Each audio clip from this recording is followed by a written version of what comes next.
नमस्कार दोस्तों, वृद्धधारी शिक्षण संस्थान में आप सभी का स्वागत है। मेरा नाम है अग्नि और आज हम क्लास 10th का प्रश्नावली 6.4 का क्वेश्चन नंबर 7 को डिस्कस करेंगे। यहाँ क्वेश्चन में दिया हुआ है, सिद्ध कीजिए कि एक वर्ग की किसी भुजा पर बनाए गए समबाहु त्रिभुज का क्षेत्रफल उसी वर्ग के एक विकर्ण पर बनाए गए समबाहु त्रिभुज के क्षेत्रफल का आधा होता है। मतलब यहाँ बोला जा रहा है कि ये एक वर्ग है और इस पर इसके एक भुजा पर यह समबाहु त्रिभुज बना हुआ है और यहाँ पर इसका जो विकर्ण है यहाँ से भी एक समबाहु त्रिभुज इस तरह से बना हुआ है। तो इसके विकर्ण से होकर के जो समबाहु त्रिभुज बनाया गया है ये समबाहु त्रिभुज, और ये समबाहु त्रिभुज इसमें है क्या कि जो विकर्ण से समबाहु त्रिभुज बना हुआ है वो समबाहु त्रिभुज इस समबाहु त्रिभुज से 2 गुना है, यानी ये छोटा वाला समबाहु त्रिभुज इस बड़े वाले समबाहु त्रिभुज का आधा है। ये हम लोग को सिद्ध करना है। तो चलिए आते हैं यहाँ पर।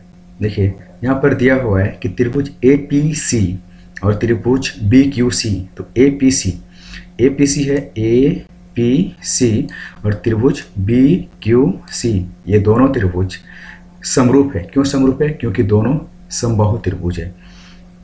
पहला तो हम लोग को पता है कि किसी भी समरूप त्रिभुज का क्षेत्रफल का अनुपात उनके संगत भुजाओं के वर्गों के अनुपात के बराबर होता है। यानी एरिया ऑफ त्रिभुज, यानी किस एरिया ऑफ त्रिभुज APC, यानी APC त्रिभुज का क्षेत्रफल, यानी ये बड़ा वाला त्रिभुज का क्षेत्रफल बटे एरिया ऑफ त्रिभुज BQC, यानी इस छोटे वाले त्रिभुज का क्षेत्रफल का जो अनुपात है यानी बटा बराबर होगा इस समबाहु त्रिभुज के किसी भी संगत भुजा के वर्ग के अनुपात के बराबर, यानी AP बटे BQ का स्क्वायर या PC बटे QC का स्क्वायर या AC बटे BC का स्क्वायर के अनुपात के बराबर होगा। ये हम लोग पहले भी जान चुके हैं ये कॉन्सेप्ट। चूँकि एक वर्ग के विकर्ण की लंबाई √2 गुना भुजा होता है, ये हम नेक्स्ट क्लास में डिस्कस कर देंगे कि कैसे होता है। चूँकि एक वर्ग के विकर्ण की लंबाई √2 गुना भुजा होता है, ये फिलहाल के लिए हम यहाँ पर थोड़ा सा हिंट कर दे रहे हैं कि एक वर्ग है और हम लोग को पता है कि इसका जो भुजा है इसको मान लेते हैं A और ये वाला भुजा को भी मान लेते हैं A। तो हम लोग को पता है कि ये एक अभी यहाँ पर बन जा रहा है समकोण त्रिभुज। अगर हम इसको देखेंगे ABC को तो समकोण त्रिभुज बनता है और समकोण त्रिभुज में एक कर्ण होता है। तो ये हो जाएगा इस ABC त्रिभुज का कर्ण, और कर्ण स्क्वायर बराबर होता है लंब स्क्वायर जोड़ आधार स्क्वायर। उसी के आधार पर इस विकर्ण की लंबाई √2 गुना भुजा निकल गया। अब हम लोग देखते हैं यहाँ पर कि चूंकि विकर्ण की लंबाई क्या है, तो विकर्ण की लंबाई है AC।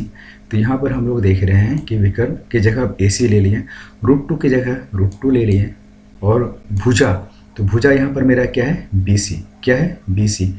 तो भुजा की जगह यहाँ पर BC ले लिए। अब यहाँ पर हम देखेंगे कि समीकरण 1 और 2 से, समीकरण 1 और 2 में हम ये देखेंगे कि ये एरिया ऑफ त्रिभुज APC बटे एरिया ऑफ त्रिभुज BQC दोनों को एज इट इज उतार दिए और यहाँ इक्वल है तो इक्वल दे दिए। अब यहाँ पर हम लोग देख रहे हैं कि AC बराबर √2 गुना BC है, तो इस AC की जगह हम लोग यहाँ पर लिखेंगे √2 गुना BC बटे नीचे BC है तो BC यहाँ पर लिख दिए, और यहाँ पर ये ब्रैकेट बंद है तो ब्रैकेट बंद है, और यहाँ पर स्क्वायर है तो स्क्वायर है। अब हम देखेंगे कि ये BC और ये BC दोनों कट जाएगा। तो कटने के बाद सिर्फ मेरे पास बचेगा √2 का स्क्वायर, ये, और √2 का स्क्वायर बराबर होता है 2। तो हम लोग को पता है कि एरिया ऑफ त्रिभुज APC बटे एरिया ऑफ त्रिभुज BQC बराबर क्या हो गया 2। अब ये एरिया ऑफ त्रिभुज BQC यहाँ पर, इसको यहाँ पर अगर हम ले आते हैं तो क्रॉस मल्टीपल होगा, यानी एरिया ऑफ त्रिभुज BQC 2 के साथ मल्टीपल हो जाएगा। या फिर ऐसा करेंगे, इस 2 को हम नीचे ले आएंगे और इस एरिया ऑफ त्रिभुज BQC को ऊपर ले जाएंगे। तो ये हो जाएगा एरिया ऑफ त्रिभुज BQC को अगर ऊपर ले जाते हैं और इस 2 को नीचे ले जाते हैं तो हो जाएगा एरिया ऑफ त्रिभुज BQC बराबर 1/2 एरिया ऑफ त्रिभुज APC। अगर आप लोग को वीडियो अच्छा लगा है तो प्लीज़ इसे लाइक, सब्सक्राइब और शेयर जरूर करें। धन्यवाद।